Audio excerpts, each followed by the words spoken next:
Hello, I'm your host, Jill Sly. I've developed this podcast to share with the world the benefit of making an investment in your public speaking. I am so lucky to have a team of wonderful people working with me. Through these podcasts, I bring you experienced speakers who have either taken my class or whom I've had the pleasure of working with. And today joining us is Mona Yeganegi.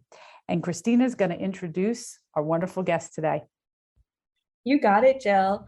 As a certified clinical child psychologist specialist who trained at Yale University Hospital, Mona Yeganegi is an advocate for youth mental health and well-being. For more than a decade, Mona has acted as a broadcast journalist and news and sports presenter for major international multi-sport events and organizations. Mona is currently a Harvard graduate student completing her master's degree in journalism with minor studies in business communications, digital storytelling, and international politics and relations. And now back to Jill in the studio. Thanks, Christina. Mona, it's so good to see you. And the last time we saw each other, we were in a Zoom room. Do you want to share with the audience how we actually know each other? That's right. Hello, everybody. It's my pleasure to be here and to see you again and speak with you, Jill.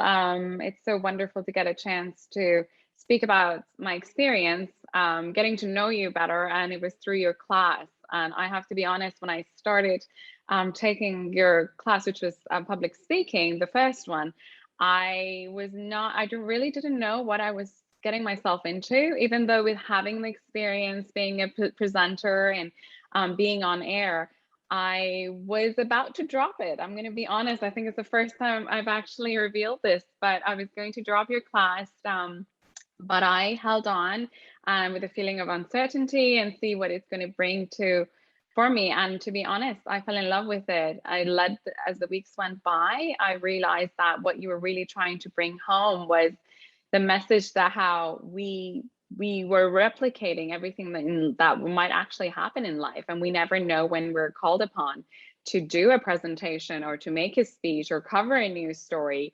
And the key points that you brought to us were really the key to holding on and making sure we connect with our audience. And it allowed me to really let myself go and get out of my comfort zone even further than I did before and actually take another class with you. So we know each other for a bit. Yes, we do. Yes, we do. And I will say, first of all, your work has brought you around the globe. And what I recall is during this last half of the second class that you took with me, it was really agonizing because you didn't know whether you were going to Japan or not going to Japan to cover the Olympics. What was that like, living in that uncertainty of you didn't know whether you were going or you weren't? It was definitely really challenging because you were in, your course wasn't the only course that I was taking. And with COVID pandemic, we came out of nowhere. None of us, I think anyone in the world were expecting what was about to hit and what was really going to be sticking around even this long now. And the Olympic was being postponed and the schedule of it, possibly being canceled. So it was really stressful because it was an important event for me. I had a higher position and I was working for the international broadcasting for the IOC, really the main broadcasting services. And I really was holding every hope that I had to make sure this event does happen. But there was a lot of other classes and I was trying to juggle and having meetings that was 13-hour difference. So it was a challenge, but I'm so glad that he went on and I was allowed to sort of partake in it. Yeah, and we're going to ask you more about that in a minute. But first, I want to dive a little bit deeper into the fact that you came from this journalistic background. And from what I've learned from a lot of the people that I've worked with in that industry, you develop a very thick skin. And I used to say the same thing about selling trucks in New York in the 5 boroughs. I came up to Boston and I shed a skin about 2 inches thick. And what I found so rewarding about watching you go through the courses and watching you speak was you stepped so far outside of your comfort zone. And when you were extemporaneously speaking, it was a lot different from what you had spent training for years how to do in journalism. And just for our audience members, my definition of extemporaneous speaking is giving a presentation from a well-structured outline that's based on an organizational speech pattern. So it's not memorized and it's not written out. Can you share with us, how did you get through that? Because watching you was incredible, because you really pushed the throttle on so many things. Bring that to life for us.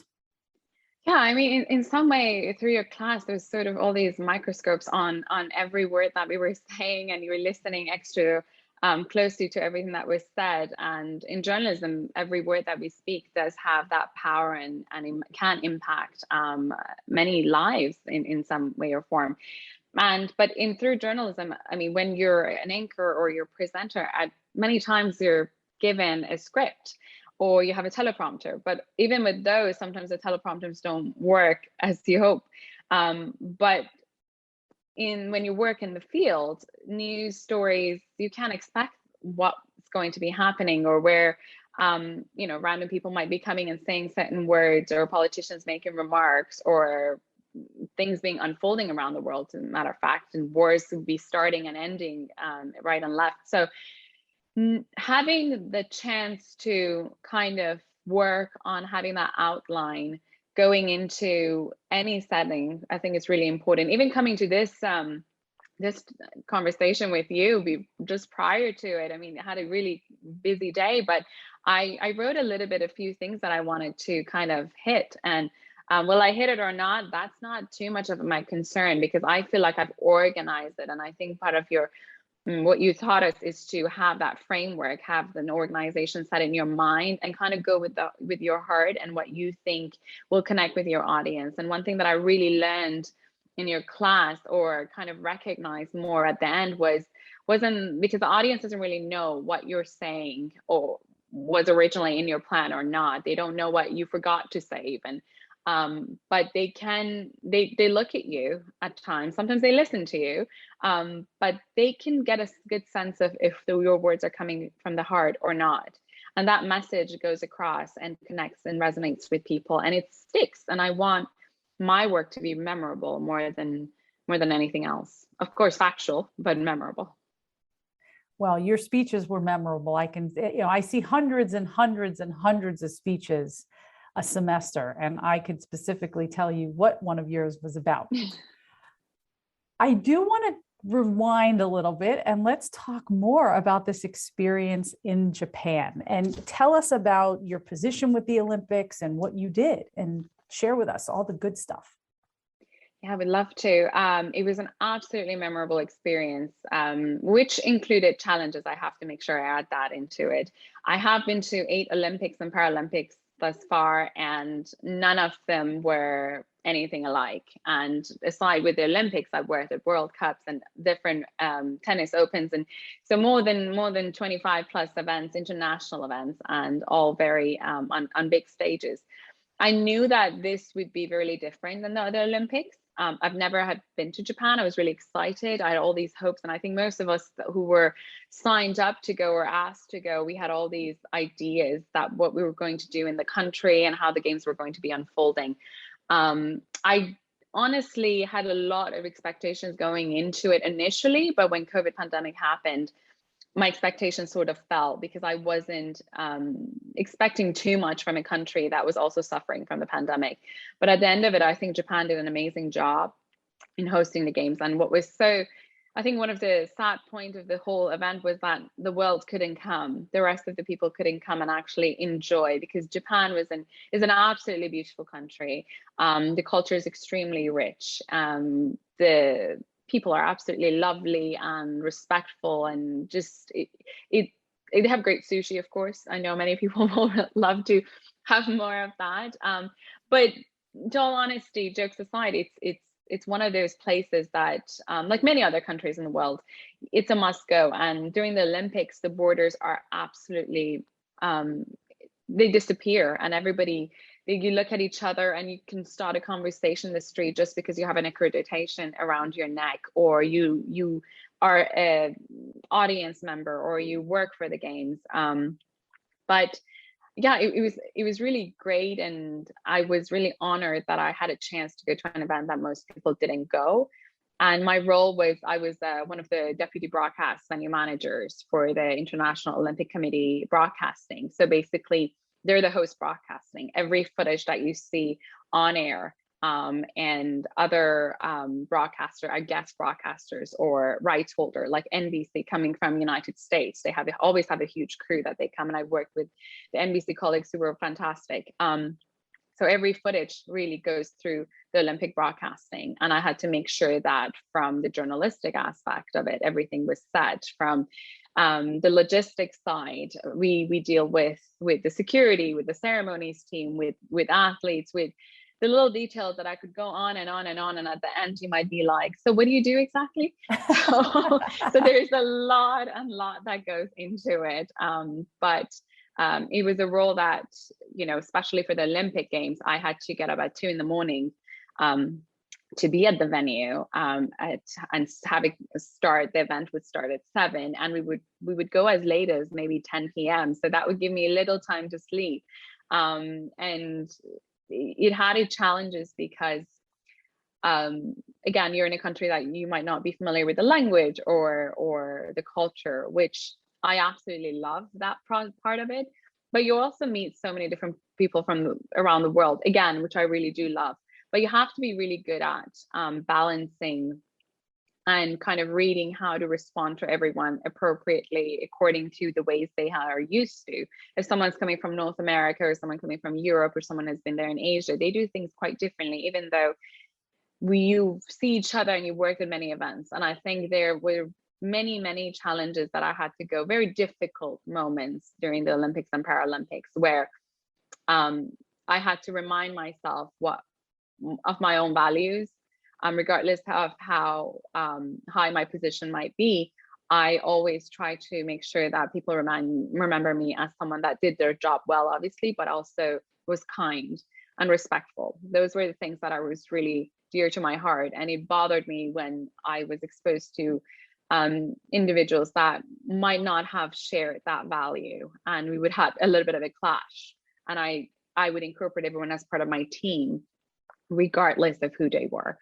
Or what position they held. We were a team, and the Olympics, that's the beauty of Olympics, the world coming together, not just the athletes coming together, the world coming together. And I think we have a great sense of responsibility to making sure that we can do it at our level and kind of present it to the rest of the world. Well, and during class, we talk a lot about cultural considerations and how nonverbal communication can vary so much from different culture, different country, different background. And I had the pleasure of watching one of your videos that you sent me of you doing an interview, and you're so poised and graceful. And I'd love to understand, how did you approach cultural considerations, and how did you navigate that dealing with such a diverse audience as well? So not only are you communicating with people, but then you also have an audience that's very diverse and from different cultural backgrounds. So were there any tools or techniques that you use to navigate that? Honestly, the most important thing that I've learned throughout my life is that a smile goes a long way. And it is a great way to connect, not just with those that are around you, with your team or individuals that you're interviewing or your audience. It goes around. Also, you get a sense of energy yourself, bringing good vibes into the whole setting. I picked up on a lot of body languages that people have in different countries, and I've been fortunate enough to be in many have visited more than 50 countries and lived in more than 12 countries or more. So it's given me a sense of better understanding of how people approach things. I also try to dive into cultures by experiencing the traditions. I usually wear the traditional clothing. I wore a kimono throughout. I experienced the whole dressing up as a complete, like, transforming into a geisha for 5 hours of sitting in a. So I felt that was really important. But when, like you said, the video of me doing an interview, I think you just have to ground yourself and recognize why you're there in the first place, and what is it that you're trying to do, what information you're trying to grasp from the individual that's speaking, what are the questions that you think others might be curious to know, not generally what are the questions that is politically correct, or what are the questions that are going to fit the agenda, but the questions that might push the boundaries in some way, but sticking to the person, respecting that person's space and privacy and values as well as yours. So I think it's really important to always also listen and be patient, and give those individuals a space. One thing that I really recognized from your class was the phrase you used often, the power of pause, which was incredibly, I could totally relate to that in many ways. And I've used it, and I kept remembering that phrase from your class. And the power of pause really have helped me doing just not only conducting interviews, but communicating with people and allowing them to respond and understand and really connect with you in many ways. Well, I love that. And thank you so much, because I do believe that our world goes awful fast. And I think the power of pause can be so helpful on so many levels right now, especially as we just keep moving faster and faster and faster in these Zoom rooms. And I love what you said about a smile. And I there's some wonderful pieces of curriculum and things that I work with people online, communication and being in a virtual world. And it's so funny because I'll say, some people have resting angry face and they don't know it. And now they're figuring it out because they're on this online this online platform. And I think that it's great that you not only put the power of a smile, but also how that connects us, that shift in our own internal energy can really cause us to be able to connect on all levels, whether we speak the language or we don't. And thank you for that. What do you think influenced you the most on how you conducted your interviews? Because I love that you say you got into the costume and the culture. I won't say costume, it was actually the dressing. And I saw pictures of you. It was absolutely gorgeous, and the surroundings. And it was just so, thank you for sharing that with me. But when you're in that moment in the interview and you're conscious of just even a gesture that could offend somebody or a word, or how do you navigate that? What's kind of the biggest thing that, besides the power of pause, was there anything else? I think when you conduct an interview, there's a lot that you try to pick up from what the individual is doing, the way they're sitting, the way they're listening to you. Are they distracted? Are they not? I ask questions at times that are open-ended and some that are not, because I would like to give them that sense of see how they want to approach the question, and if it's the direction that they like to take the question. And sometimes I ask a very direct, I expect a very direct answer, and I keep going back to getting that direct answer, because a lot of people, depending on what you do in the journalistic world, it could even be in sports, that some people want to redirect and walk away from actually answering your question. So that is a challenge.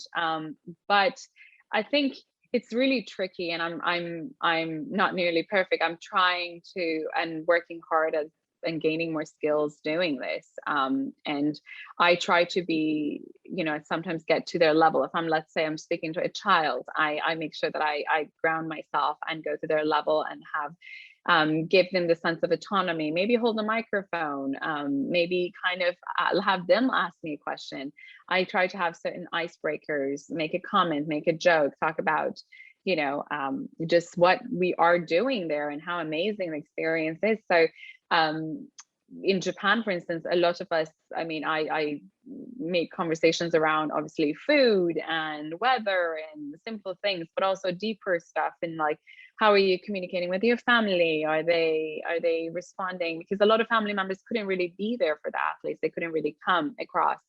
So it's really giving them a space as much as you're expecting, and making sure that that you're allowing the sort of interview to kind of take its course. But obviously you have a mission to go into anything, but just have to remember to be human at the end. I think that's really, really, really has been vital for me. How far do I want to push this? This person has a life. I don't know why they're hiding. I don't know why they want to share, or I don't even know why they want to open up. But they must have a reason. As much as I have a reason to ask these questions, they have a reason. And maybe they just are waiting for that person to ask that question. And we've noticed it a lot, especially with like cases such as mental health struggles with athletes, or even politicians, or anyone really. There are certain subjects that they're just waiting and desperately for someone to ask them, how are you? Whereas many other individuals want to defer and not answer that, and they have their reasons. And I think a sense of respect should be carried out in whatever you do now, even when you're not on air, even when the record button is not on, the level of respect should remain on. So. Well, I just want to share, I love that you brought up an interview with a little child, because the one thing that I remember about you was the amazing relationship that you have with your niece. And you brought that to class. And I just think as a woman in a profession, and what you do and how well you've done it, you're such a great example to her. So I'm excited for her to hear her auntie on the podcast when this gets out.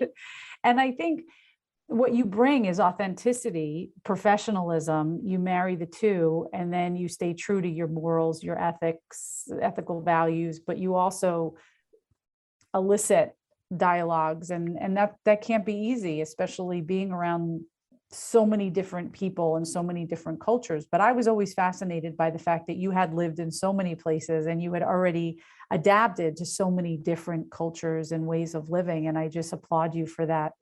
I want to thank you, because there were so many different facets of yourself that you brought to the class. And I even hear it today, just the way that you have such an incredible foundation of listening and being authentic, but also staying true to your own values, but respecting others. And I think that's, in journalism, that's a beautiful combination, because we do want to know what's going on in the world, but we want to make sure it's done right. And I think you bring that. And the stories that even you've shared in our class have always left a mark on my heart and in my mind. So I thank you for that. So I'm going to ask you a question.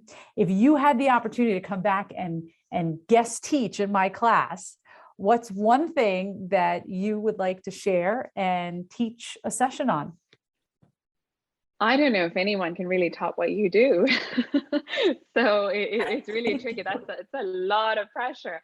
But if I would be on the sideline commenting, I think I would echo many things that you have already glanced upon and introduced to your students. One is that to make that connection of speaking from the heart. And as much as outline is important, as much as your mission or what your questions is, as much as how much you want the information to go across, I think it's really important that the words that you choose comes from the heart, and you lead from the heart as well.